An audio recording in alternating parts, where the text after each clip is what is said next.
नमस्कार, आदाब, सत श्री अकाल। कैसे हैं मेरे प्यारे बच्चों? तो आप सभी लोगों के लिए फिर से हम लोग आ चुके हैं और सभी के लिए एक बार फिर से सभी को नमस्कार और एक बार सभी के लिए जय हिंद। चलिए मेरे प्यारे बच्चों, तो देखिए फिर से हमारे सामने हमारा टेस्ट पेपर आ चुका है और हम लगातार इसी में आगे बढ़ रहे थे। चलिए देखिए, ये हमारा पहला क्वेश्चन।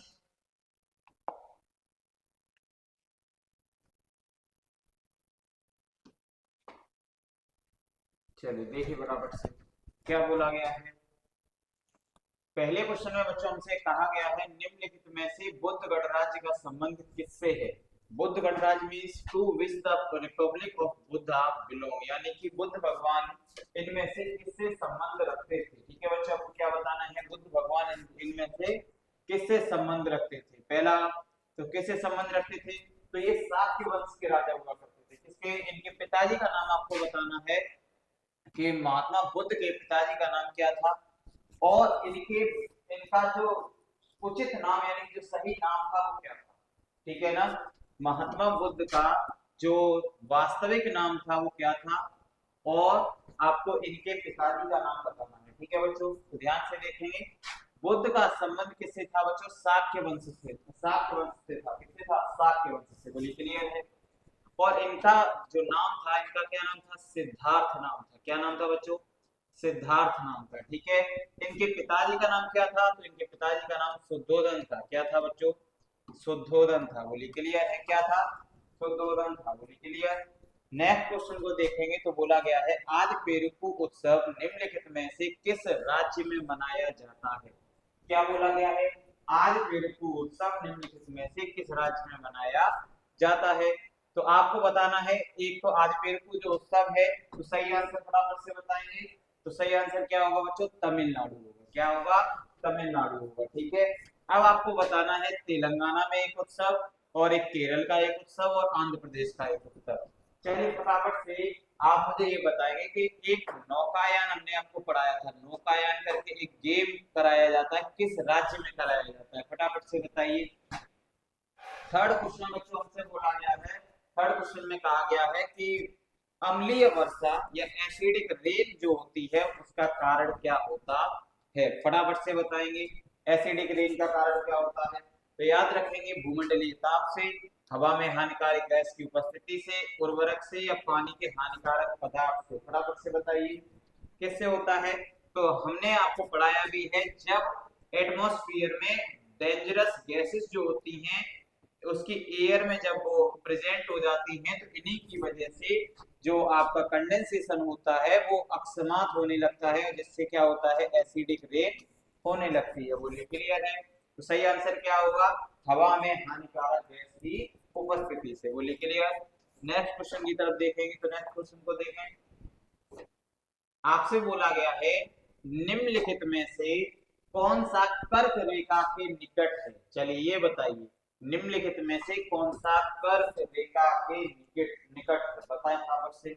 तो याद रखें बच्चे, सबसे पहले आज के लिए आपको फटाफट से कमेंट बॉक्स में ये बताना है कि कर्क रेखा यानी कि ट्रॉपिक ऑफ कैंसर भारत के किन राज्यों से होकर निकलती है, ये आपको बताना है। कर्क रेखा भारत के किन राज्यों से होकर निकलती है, फटाफट से बताएंगे तो इसका आंसर क्या सही आंसर होगा इसका।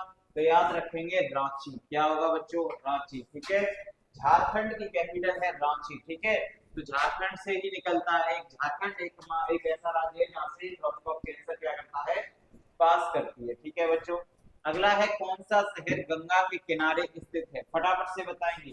देखिए यहाँ पर कुछ शहर दिए गए हैं, आपको गंगा के किनारे रुक के बताने में। ठीक, बताइए फटाफट से। आगरा किस नदी के किनारे बसा हुआ है, लखनऊ किस नदी के किनारे, दिल्ली किस नदी के किनारे और कानपुर किस नदी के किनारे बसा हुआ है, फटाफट से बताइए। फटाफट से याद रखिएगा।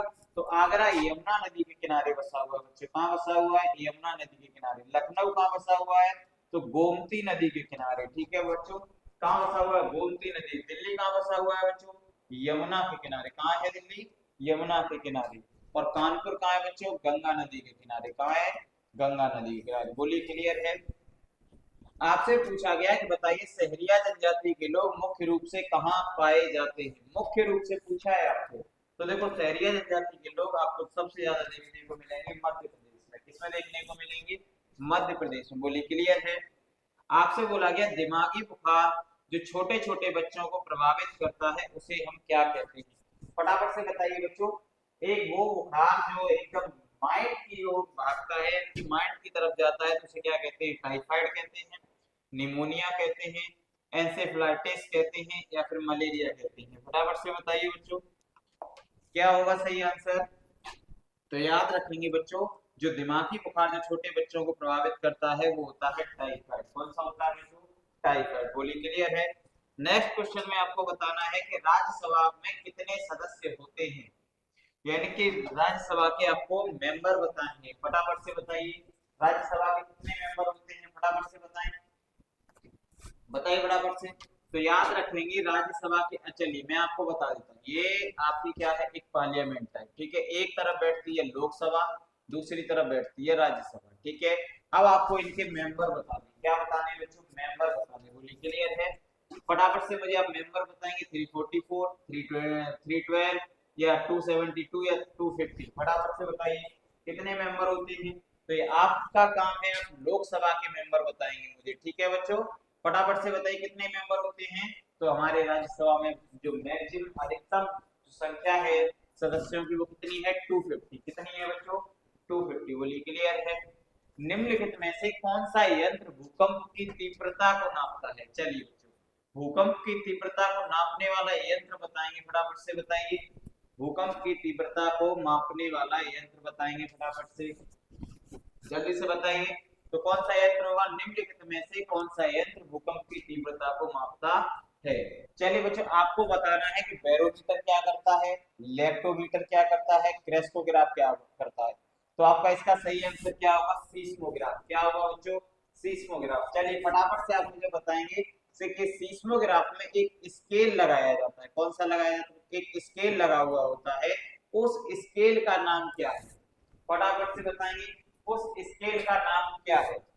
चलिए फटाफट से बताइए बैरोमीटर क्या करता है और लेक्टोमीटर क्या करता है।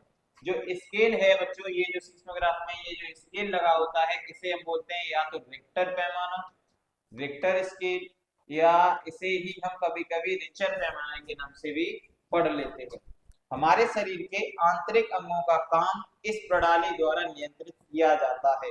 कि बताइए the working of the internal organs of our body is controlled by this system.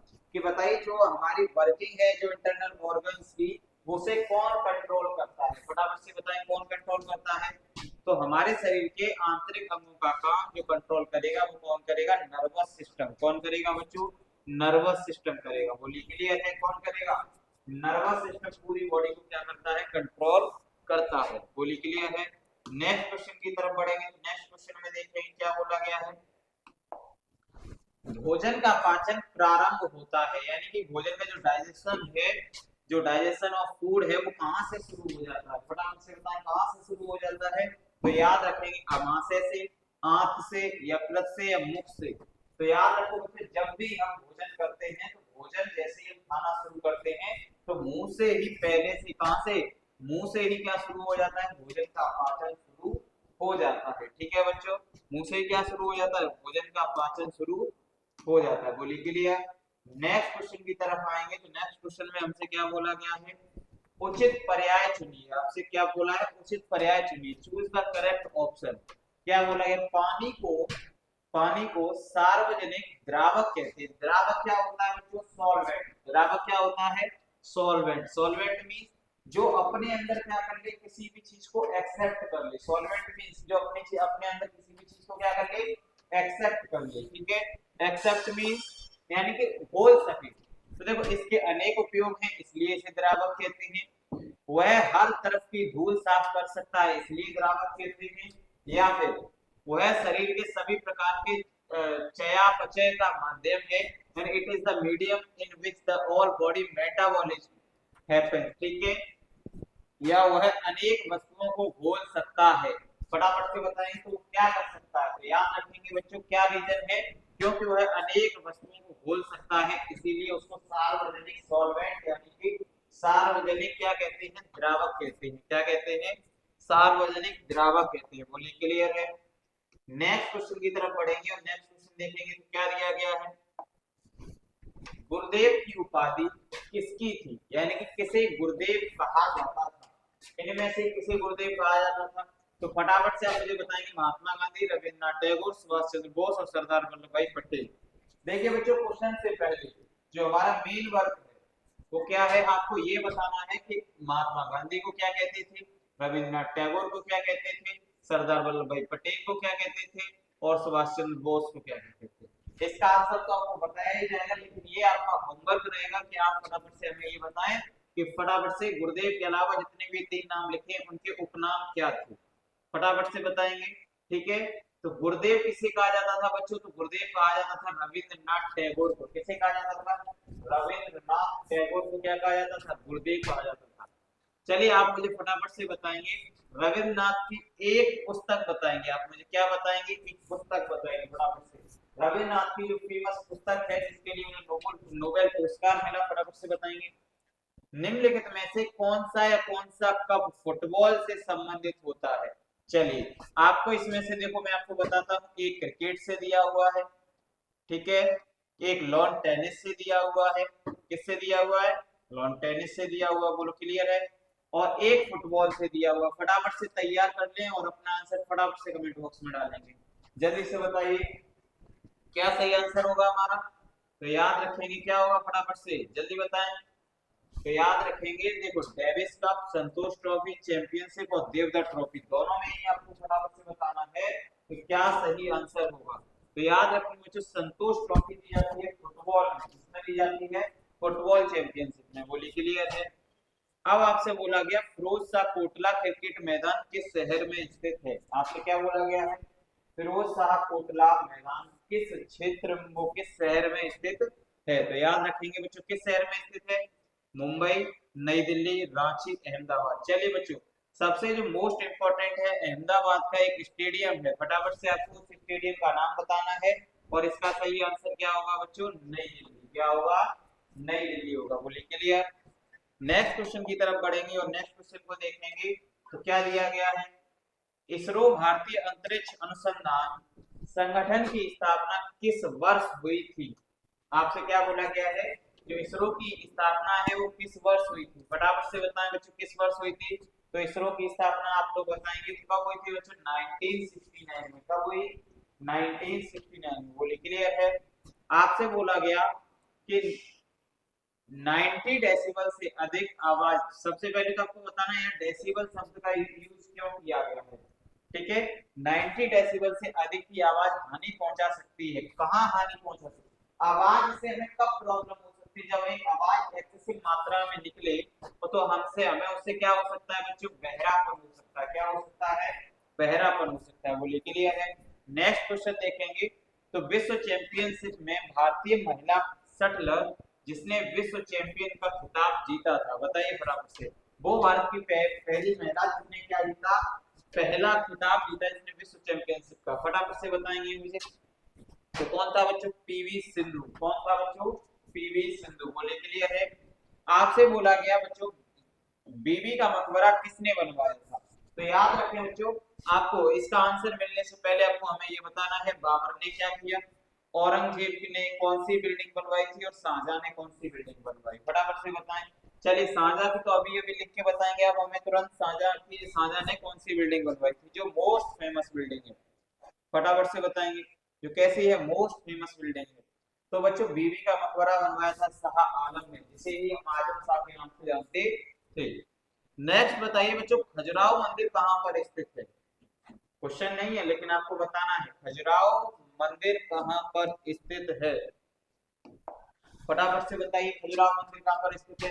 तो बच्चों खजुराहो जो मंदिर है कहाँ पर स्थित है, फटाफट से बताएं। खजुराहो मंदिर जो है वो कहाँ स्थित है, मध्य प्रदेश में। कहाँ स्थित है बच्चों, मध्य प्रदेश में। बोली क्लियर है। अब जब ये मध्य प्रदेश में स्थित है तो खजुराहो नृत्य महोत्सव भी कहाँ मनाया जाएगा बच्चों, मध्य प्रदेश में ही मनाया जाएगा। कहाँ मनाया जाएगा, मध्य प्रदेश में मनाया जाएगा। निम्नलिखित के क्षेत्रफल की दृष्टि से सबसे बड़ा राज्य कौन सा है। चलिए आपको सबसे बड़ा भी बताना है और सबसे छोटा भी बताना है। सबसे बड़ा और सबसे छोटा, दोनों ही राज्य बताने हैं। फटाफट से बताएंगे। तो सबसे बड़ा कौन सा है बच्चों हमारा? मध्य प्रदेश, महाराष्ट्र, उत्तर प्रदेश या निम्न में से कोई नहीं? फटाफट से बताइए। क्षेत्रफल की दृष्टि से सबसे बड़ा राज्य बताना है। क्या इनमें से कोई ऑप्शन है? फटाफट से बताएंगे। तो याद रखेंगे बच्चों, इनमें से कोई ऑप्शन नहीं है। तो इनमें से कोई नहीं, क्योंकि सबसे बड़ा राज्य कौन सा है? राजस्थान। कौन सा है बच्चों? राजस्थान। आप लोग मुझे फटाफट से बताएंगे राजस्थान की कैपिटल क्या है? फटाफट से बताएंगे राजस्थान की कैपिटल क्या है? और सबसे छोटा राज्य कौन सा है बच्चों? गोवा। कौन सा है? गोवा। और गोवा की भी आपको क्या बतानी है? कैपिटल बतानी है। ओलंपिक में स्वर्ण पदक जीतने वाला 13 साल का बच्चा सबसे कम उम्र का खिलाड़ी कौन था? फटाफट से बताएंगे। यानी कि वो एक 13 साल का बच्चा जिसने जीता, क्या जीता? गोल्ड मेडल जीता। तो फटाफट से बताएं कौन था? मेजली ग्रेस्टिंग। कौन था बच्चों? मेजली ग्रेस्टिंग था। कौन था? मेजली ग्रेस्टिंग था। बोले क्लियर है? नेक्स्ट क्वेश्चन की तरफ बढ़ेंगे। तो नेक्स्ट क्वेश्चन देखेंगे। आपको बताना है भारत का पहला परमाणु परीक्षण राजस्थान के जो पोखरण में हुआ था।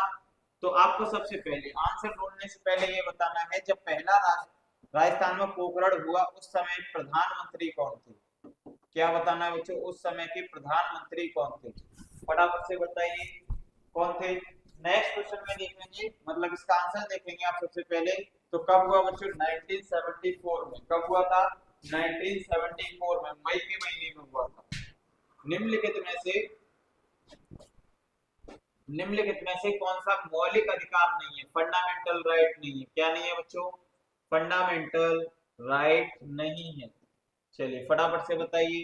काम करने का अधिकार, धार्मिक स्वतंत्रता का अधिकार, संपत्ति का अधिकार, वन और वन्य जीवों की सुरक्षा का अधिकार। फटाफट से बताइए इनमें से अभी हमारे पास कौन सा मौलिक अधिकार है? अच्छा, इसमें आपसे ये पूछा कौन सा मौलिक अधिकार है? फटाफट से बताइए। तो देखो, राइट टू वर्क क्या मौलिक अधिकार है? नहीं है। ठीक है, राइट टू वर्क मौलिक अधिकार नहीं है। राइट टू प्रॉपर्टी जो था पहले मौलिक अधिकार था, इसे हटा दिया गया और क्या बना दिया गया? लीगल, यानी कि कानूनी अधिकार बना दिया गया। ठीक है। राइट टू प्रोटेक्शन और फॉरेस्ट एंड वाइल्ड लाइफ ये भी नहीं है। तो हमारे पास क्या बचा? राइट टू फ्रीडम, यानी कि धार्मिक स्वतंत्रता का अधिकार। बोलिए क्लियर है? निम्नलिखित में से कौन विटामिन सी का सबसे अच्छा स्रोत है?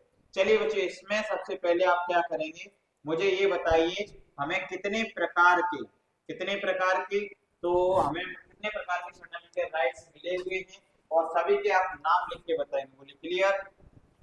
निम्नलिखित में से कौन विटामिन सी का सबसे अच्छा स्रोत है? पानी को सार्वजनिक द्रावक कहते हैं, कारण। देखिए बच्चों, ये गलत लिख गया है। ठीक है, यहाँ पर ये एक्सेसिव मात्रा वैसे टाइप हो गया है, तो इसे नहीं लिखेंगे आप। ठीक, केवल क्वेश्चन इतना है आपका कि निम्नलिखित में से विटामिन सी का सबसे अच्छा स्रोत कौन सा है? संतरा है, सेब है, गाजर है या आंवला है?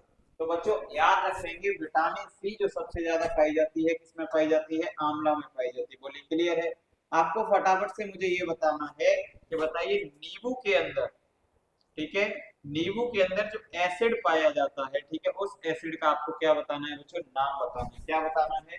नाम बताना है। ठीक है, और इसी के साथ हम लोग आज हमने अपने ये 25 क्वेश्चन को निपटाया, खत्म कर लिया। ठीक है, अच्छे तरीके से आप लोग मेहनत करते रहे और साथ के साथ आपको करना क्या है बच्चों कि आप अपने नोट्स जो है खुद से बनाएं। जितना अच्छा नोट्स आप खुद बनाएंगे उतना अच्छा याद होगा। ठीक है ना?